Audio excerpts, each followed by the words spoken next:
Hello viewers, this is me Abdullah Mahmud. আছি আপনাদের সাথে সি শার্প বাংলা ভিডিও টিউটোরিয়ালে আপনাদেরকে ওয়েলকাম করছি। আজকের টিউটোরিয়ালে আমরা দেখব একটা মেথড ক্রিয়েট করার পর সেটা কল করব, বাট সেটা হবে কল বাই রেফারেন্স। প্রিভিয়াস টিউটোরিয়ালে আমরা দেখেছিলাম কল বাই ভ্যালু, অর্থাৎ একটা মেথড যখন কল করা হতো তখন আমরা একটা ভ্যালু পাস করে কল করতাম।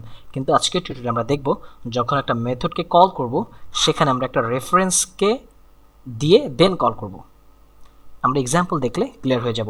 তো আমরা জানি যে আমরা ক্লাস নিয়ে কাজ করছি, ক্লাসের মধ্যে একটা মেইন মেথড আছে, আমরা একটা মেথড ক্রিয়েট করব এবং সেই মেথডটাকে কল করার সময় অবশ্যই আমাদের এই ক্লাসের একটা অবজেক্ট তৈরি করতে হবে। তাহলে আমরা কাজ করি, প্রথমেই আমরা একটা অবজেক্ট ক্রিয়েট করে ফেলি। কোন ক্লাসের? মেথড ক্লাসের। তাহলে মেথড অবজেক্টের নাম আপনি যা ইচ্ছা তাই দিতে পারেন। আমি দিলাম মাই ওবিজে নিউ মেথড। কি করলাম? জাস্ট একটা অবজেক্ট ডিক্লেয়ার করে রাখলাম, ঠিক আছে? Object declaration, that's it. এটা আমাদের পরে কাজে লাগবে। এখন আমরা একটা কাজ করব, সেটা হচ্ছে একটা ভ্যারিয়েবল ইনিশিয়ালাইজ করব। কেন করব সেটা আমরা একটু পরে বুঝতে পারবো। এ ইকুয়াল টু 0 ইনিশিয়ালাইজ করে রাখলাম, ঠিক আছে? এটা মানে আসলে কি দাঁড়ায়? আমরা যখনই একটা ভ্যারিয়েবল ইনিশিয়ালাইজ করি, অর্থাৎ এই এটাকে যখনই আমরা ইনিশিয়ালাইজ করলাম, আমাদের মেমোরিতে কিন্তু এই এর জন্য একটা অ্যাড্রেস বরাদ্দ হয়ে যায়। অ্যাড্রেসটা বিভিন্ন নামে থাকতে পারে, সেটা আমরা দেখতে পারি না। সাপোজ এখানে কি বলা যায়, 1 2 5 CF10, মানে একটা অ্যাড্রেস আর কি লোকেটেড হয়ে যায়। আমি যদি বি নামে আর একটা ভ্যারিয়েবল ইনিশিয়ালাইজ করতাম তাহলে হয়তো এখানে ঠিক এরকম সব কিছু সেম থাকতো, লাস্টে হয়তো 11 হয়ে যেত। অর্থাৎ যখনই কোনো ভ্যারিয়েবল ডিক্লেয়ার করা হয় তার জন্য মেমোরিতে একটা অ্যাড্রেস তৈরি হয়ে যায়, এবং কোনো ভ্যারিয়েবল যখন আর একটা ভ্যারিয়েবল ইনিশিয়ালাইজ করা হয় তখন তার জন্য ডিফারেন্ট একটা অ্যাড্রেস নিয়ে নেয়, ঠিক আছে? তাহলে এটুকু বুঝে গেলাম যে একটা ভ্যারিয়েবল ইনিশিয়ালাইজ করার সাথে সাথে মেমোরিতে একটা অ্যাড্রেস বা একটা লোকেশন নিয়ে নেয়। এই কনসেপ্টটা একটু পরে গিয়ে কাজে লাগবে। এখন আমাদের যেটা করতে হবে সেটা হচ্ছে একটা মেথড ক্রিয়েট করতে হবে, অবশ্যই এটা মেইন মেথডের বাইরে। আমরা একটা মেথড ক্রিয়েট করব। এখন আমরা মেথডটা ক্রিয়েট করে ফেললাম। কিভাবে? পাবলিক ইন্ট মাই মেথড, ওকে, এবং তার মধ্যে প্যারামিটার দিচ্ছি একটা, এবং মেথড বডিতে কি কাজ করছি, এক্স নামের একটা ভ্যারিয়েবল, সেটাকে আমরা ওভাররাইড করে কত দিয়েছি, 15, অর্থাৎ এক্স ভ্যারিয়েবলের মান হবে 15। তাহলে এই মেথডটাকে তো কল করতে হবে, তাই না? এখন পর্যন্ত আমরা এটুকুই তো জানি যে মেথডটা ডিক্লেয়ার করলাম, এখন আমরা মেথডটাকে কল করব। তাহলে কল করার নিয়ম আমরা জানি, অবজেক্টের সাহায্য নিতে হবে। আমরা অবজেক্টটাকে নিয়ে নিলাম, ডট অপারেটরের মাধ্যমে এই মেথডটাকে কল করতে হবে। আমরা মেথডটাকে কল করলাম। ফার্স্ট ব্র্যাকেটের মধ্যে আমরা কি করব, এখন এর মধ্যে একটা ভ্যারিয়েবল পাস করতে হবে, কেননা এখানে প্যারামিটার দেওয়া আছে একটা। তাহলে আমরা পাস করি, এখানে এ যেহেতু ভ্যারিয়েবলটা নিয়েছিলাম, এটাকেই কাজে লাগানোর জন্য আমরা এটা নিয়েছি। অর্থাৎ আমরা কি করলাম, আমরা এই মেথডটাকে কল করলাম। কল বাই ভ্যালু হচ্ছে, কিন্তু এখন পর্যন্ত কল বাই ভ্যালু হচ্ছে কারণ আমরা এ ভ্যারিয়েবলটা পাঠিয়ে দিচ্ছি, তাই না? আচ্ছা, কি পাঠাচ্ছি আমি একটু ডিসক্লোজ করি। এর মান দেওয়া আছে 0। তার আগে এগেনস্টে অবশ্যই খেয়াল রাখতে হবে যে এর জন্য কিন্তু একটা মেমোরি বরাদ্দ আছে আমাদের মেমোরিতে বা র্যামে, ঠিক আছে? সেটা হতে পারে 1 2 C10 এমন হতে পারে, ওকে। দেন কিন্তু আমরা এই মেমোরি অ্যাড্রেসটা পাঠাচ্ছি না, আমরা পাঠাচ্ছি ভ্যালু, অর্থাৎ 0 পাঠাচ্ছি। আমরা এই 0 এখানে চলে আসলো, মানে 0-র মাধ্যমে কল হচ্ছে। তাহলে এখন এই এক্সটা এই 0টাকে রিসিভ করলো, কত? 0। কিন্তু মেথড কি করতেছে, এই এক্স এর মানটা ওই 0টা নিচ্ছে, ঠিক আছে, নিয়ে ভিতরে এসে করলো কি না, আমি 15 ইনিশিয়ালাইজ করব। সে 15 ইনিশিয়ালাইজ করলো, অর্থাৎ এক্স এর মান রিটার্ন করবে 15। তাহলে রিটার্ন করে চলে আসলো এই মেথডে, অর্থাৎ এই মেথড এখন হোল্ড করতেছে 15। রিসিভ করেছে কিন্তু 0, কিন্তু মেথডটা ব্যাক করতেছে 15। এইটুকু ক্রিটিক্যাল টার্ম, এটা মাথায় রাখতে হবে। রিসিভ করতেছে 0, বাট মেথডটার রিটার্ন করতেছে 15।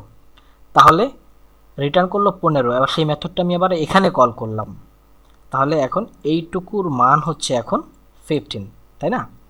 তাহলে আপনি চাইলে এখানে ইন্টিজার টাইপ একটা ভ্যারিয়েবল ধরে এটুকু নিয়ে নিতে পারেন, বা আমরা ওটা না করে মানে প্রিন্ট করার জন্য আপনি এখানে একটা ইন্টিজার টাইপের ভ্যারিয়েবল নিলেন, ইকুয়াল টু এটা দিলেন, তাহলে এই 15 ওই ইন্টিজার টাইপের ভ্যারিয়েবলের মধ্যে চলে যাবে। কিন্তু আমরা ওটা না করে এক কাজ করি, ডিরেক্ট console.readline লিখে ফার্স্ট ব্র্যাকেটের মাঝখানে এটুকু দিয়ে দিই, আমরা দেখি কিভাবে। ওকে,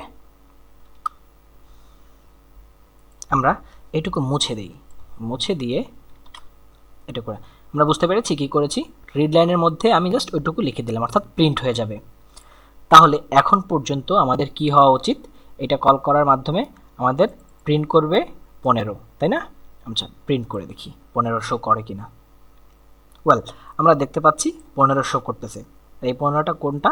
এই মেথডের ভ্যালুটা, তাই না?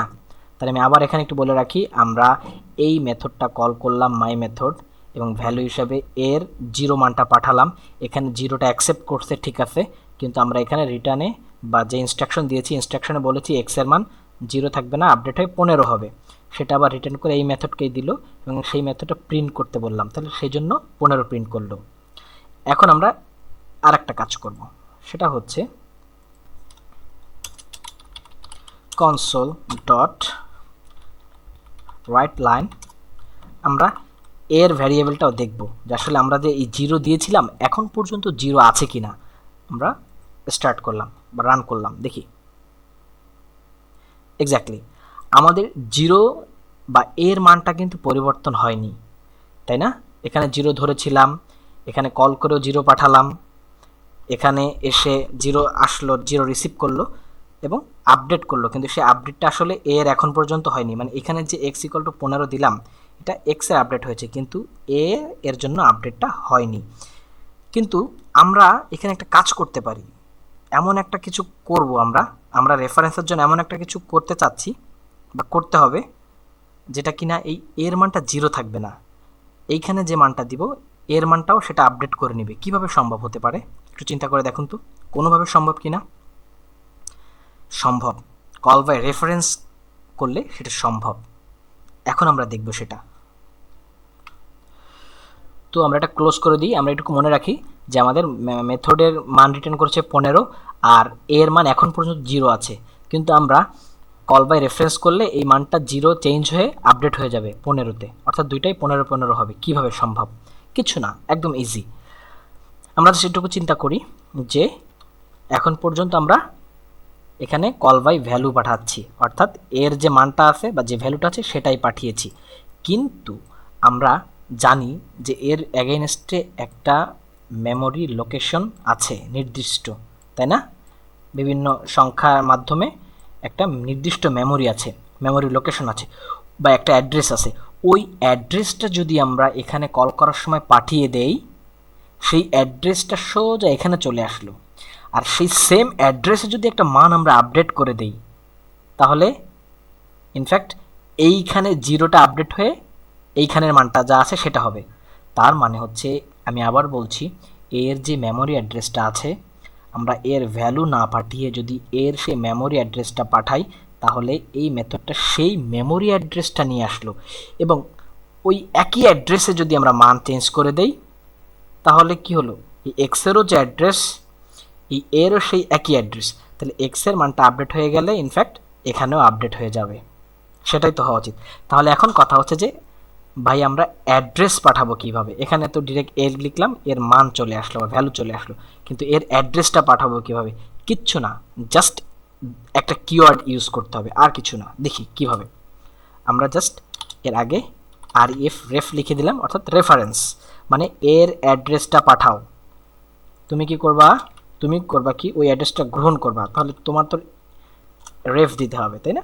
রেফারেন্স, যেহেতু এর রেফারেন্স বা অ্যাড্রেস পাঠাচ্ছে, এর এখানে এমনভাবে সিস্টেম করতে হবে যেন ওই অ্যাড্রেসটাই গ্রহণ করতে পারে। তাহলে সেম অ্যাড্রেসটা গ্রহণ করলো, অর্থাৎ এর এবং এক্সের অ্যাড্রেস মান একই।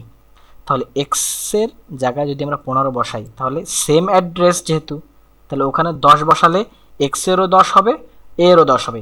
মনে করুন একটা রুমের মধ্যে আমরা একটা টেবিল রাখলাম, আমরা যদি ওই রুমের ডান পাশের জানলা দিয়ে তাকাই তাহলেও টেবিলটা দেখতে পাবো, আমরা যদি বাম পাশের জানলা দিয়ে তাকাই তাহলেও টেবিলটা দেখতে পাবো।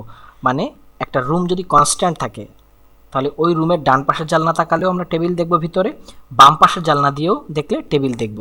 ব্যাপারটা কিন্তু সেরকম, ঠিক আছে? তো একই অ্যাড্রেস যেহেতু, সো এক জায়গাতে আপডেট করলে আরেক জায়গায় অটোমেটিক্যালি আপডেট হয়ে যাচ্ছে। তাহলে এখন কিন্তু এর মান হবে 15 শুধুমাত্র রেফারেন্স করার কারণে। আমরা রান করে দেখি, এক্স্যাক্টলি কিন্তু তাই হয়েছে, জাস্ট এই রেফারেন্স কিওয়ার্ডটা ইউজ করার কারণে, আর কিছুই না। কারণ আমরা অ্যাড্রেস পাঠিয়ে সেই অ্যাড্রেসে মান চেঞ্জ করে দিয়েছি, ইনডিরেক্টলি এর মানটাও চেঞ্জ হয়ে গেছে। ঠিক আছে, এখন আর একটা টেকনিক্যাল টার্ম দেখব, স্ট্যাটিকের ব্যবহার। আমরা জানি অনেকে যে স্ট্যাটিক, পাবলিক স্ট্যাটিক এরকম জানি, কিন্তু স্ট্যাটিকের ব্যবহারটা আমরা এখন দেখব। আমরা যদি এই মেথডের আগে পাবলিক দেন স্ট্যাটিক এইটুকু শুধু লিখি, তাহলে কি হবে জানেন, আমাদের এই অবজেক্ট এগুলা ডিক্লেয়ার করতে হবে না। আমি আচ্ছা এটা মুছে দিলাম, মুছে দেওয়ার পরে এখানে জাস্ট মেথডটাকে কল করে, অবজেক্ট কিন্তু মুছে দিয়েছি তাই না, তাহলে এই অবজেক্ট তো এখানে লাগছে না, প্লেট দিক করে দিলাম। তার মানে স্ট্যাটিক যদি লিখি তাহলে ওই মেথডের মধ্যে আর অবজেক্ট ক্রিয়েট করতে হবে না, অর্থাৎ এখানে একটা ক্লাসের নাম কি আছে, মেথড, তার ভিতরে একটা মেথড ক্রিয়েট করেছি এবং সেটা হচ্ছে স্ট্যাটিক লাগানো আছে প্রথমে। দ্যাট মিন্স এই মেথডটাকে কল করার জন্য মেইন ফাংশন বা মেইন মেথডের মধ্যে অবজেক্ট ডিক্লেয়ার করা লাগবে না। সোজা কথায়, যদি কোনো ক্লাসের মধ্যে একটা মেথড ক্রিয়েট করা হয় এবং সেই মেথডের নেমের আগে যদি স্ট্যাটিক থাকে, ডেটা টাইপের আগে স্ট্যাটিক থাকে, তাহলে ওই মেথডটাকে কল করার জন্য অবজেক্ট লাগছে না। সেটাই তো দেখলাম এখানে, তাই না?